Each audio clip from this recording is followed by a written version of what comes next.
well. It's part of the criminal justice system. So, but I do not draw any sort of connection between Jeffrey Epstein's suicide and what may or may not happen to any other defendant while they are detained pretrial. And of course, the decision whether to detain the defendant will be up to a judge. Our position is that pretrial detention is warranted under the law and based on the facts of this case, and I'll leave it at that. Are some of the prosecutors on this case some of the same prosecutors that had been handling that or that worked on the Maxwell case? So I'm not going to get into the staffing. I will say that this team, this group of AUSAs, this incredible group has been working on this case around the clock, and they've had their hands full. Next question. Gus Rosendale, NBC News. Good morning, sir. Combs' attorney said that his client has been cooperative with investigators. He said that this morning. I was wondering if you would have a reaction to that. Let me just say this. I think that generally and with increasing frequency, the word cooperative or cooperating has taken on tremendous elasticity and no longer really bears any relation to what the word means when we use it in a very specific context. So responding to lawful process and the like does not qualify as cooperation when we use that term here. Mike Sisak, AP. Thanks. To that end, was there any discussion of Mr. Combs surrendering? I understand he was taken into custody at a hotel in Manhattan last night, and maybe that wasn't the plan. Can you elaborate on how that came about and why that was? I'm not going to be able to get into any sort of operational details as to how he was taken into custody and when. He is in custody right now. He will be appearing in court later today. Was there any discussion of him surrendering, given they claim he's cooperating? I'm not going to be able to get into law enforcement tactics or operations. It's a big deal with the gun. How can they not charge outright or with obliterating civilians? That's automatic. Well, I can't get into the charging decision. It is very meaningful to us that weapons were possessed, as we allege in the indictment.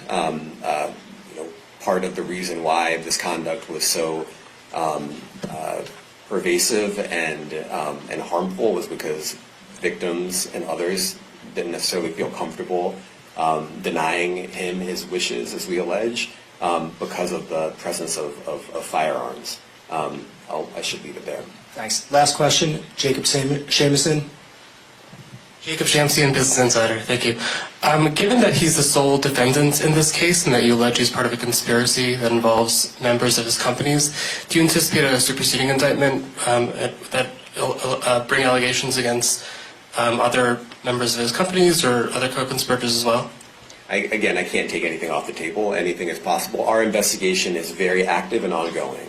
And I think a lot of you who cover this office know that when we say such things, that developments are certainly foreseeable, but I cannot predict them sitting here today. All right, thank you, everyone. Thank you. What part of his business empire is exposed forfeiture? Morning, everyone. My name is Damian Williams, and I'm the U.S. Attorney here in the Southern District of New York. Today I'm announcing the unsealing of a 3-count indictment, charging Sean Combs with racketeering conspiracy, sex trafficking, interstate transportation for prostitution. The indictment alleges that between at least 2008 and the present, Combs abused, threatened, and coerced victims to fulfill his sexual desires, protect his reputation, and conceal his conduct.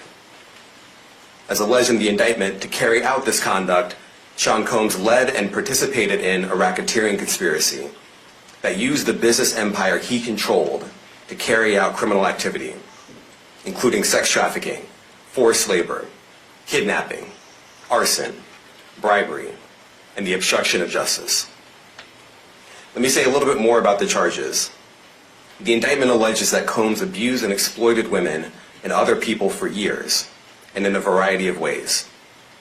As alleged, Combs used force, threats of force, and coercion to cause victims to engage in extended sexual performances with male commercial sex workers, some of whom he transported or caused to be transported over state lines.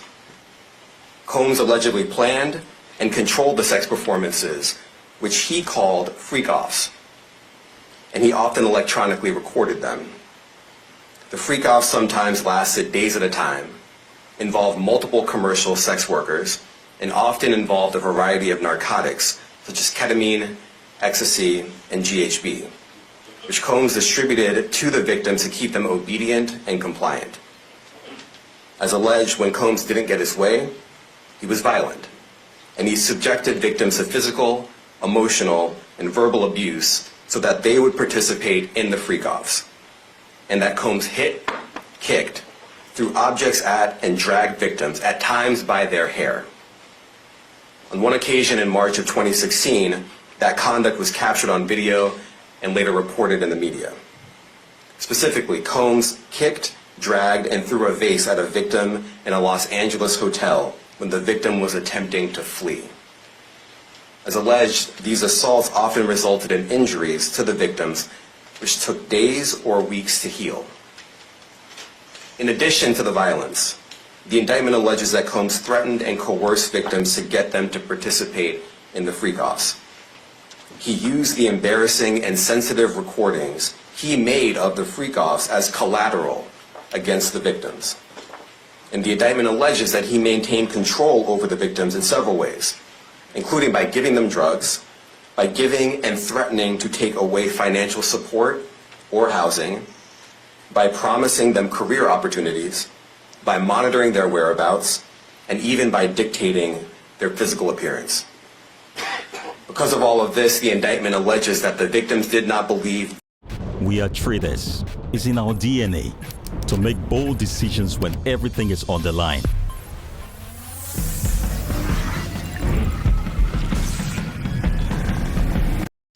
Including violence against witnesses to his abuse, kidnapping, and arson. The indictment alleges that on more than one occasion, Combs carried or brandished firearms to intimidate and threaten victims and witnesses. Now, Combs did not do this all on his own. As I mentioned, Combs has been charged with RICO conspiracy. He used his business and employees of that business and other close associates to get his way. Those individuals allegedly included high-ranking supervisors in the business, personal assistants, security staff, and household staff. The indictment alleges that those individuals facilitated the freak-offs. They booked the hotel rooms and stocked them with the supplies, including drugs, baby oil, personal lubricant, extra linens, and lighting. When the hotel rooms got damaged, they helped clean it up. They arranged for victims and commercial sex workers to travel for the freak-offs, and they delivered large quantities of cash to Combs to pay for the commercial sex workers. The indictment also alleges that they helped Combs cover up his crimes. During the March 2016 incident at the LA hotel that I mentioned earlier, a member of the hotel security staff intervened, and Combs attempted to bribe the staff member with a stack of cash to make sure that what happened was kept quiet. And as the indictment alleges, in late 2023, after public allegations were made about Combs' crimes, he and others pressured witnesses and victims to stay silent, including by making phone calls to witnesses and victims and giving them a false narrative of what they had experienced. And as alleged, Combs used others to help conceal his abuse by monitoring and preventing victims from leaving a location in order to hide their injuries, or by locating and contacting a victim who had attempted to flee. As part of this investigation, in March of this year, special agents from HSI executed search warrants at Combs' residences in Miami and Los Angeles. They also executed a warrant for Combs' electronic devices. During those searches, agents seized evidence of the crimes charged in this indictment. They seized firearms and ammunition, including 3 defaced AR-15s and a large capacity drum magazine. They also seized evidence of the freak-offs, electronic devices that contain images and videos of the freak-offs with multiple victims. And they seized cases and cases of the kinds of personal lubricant and baby oil that Combs' staff allegedly used to stock hotel rooms for the freak-offs, more than 1,000 bottles altogether.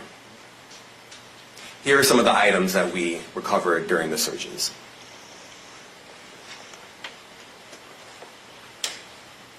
As you can see here, this is a drum magazine, large capacity, and it contains, I believe, 59 rounds. I mentioned as well that we recovered 3 AR-15s. This is a close-up shot of one of the AR-15s, and you can see right here the serial number has been thoroughly defaced. Another picture of more ammunition and parts of 2 AR-15s right there. Now, I want to be clear about 2 things. First, this office is determined to investigate and prosecute anyone who engages in sex trafficking, no matter how powerful or wealthy or famous you may be.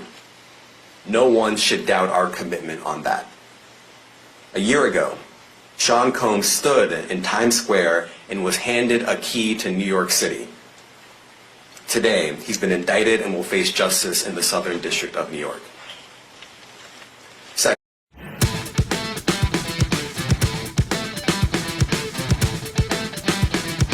information can call 1-877-4-HSI-TIP. I want to express my deep appreciation for the victims and witnesses who have used their voices and helped bring this criminal conduct to light. We would not be here without them. I also want to thank the dedicated case agents on the HSI Trafficking in Person Squad in New York. They have been with us since day one and have worked tirelessly on this investigation. They will continue to be invaluable partners to us.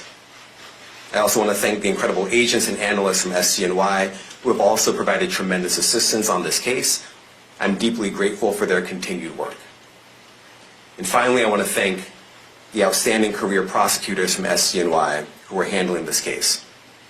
Meredith Foster, Emily Johnson, Chrissy Slavic, Madison Smeisler, and Mitzi Steiner, and their supervisors, Jamie Backleiter and Jacqueline Kelly.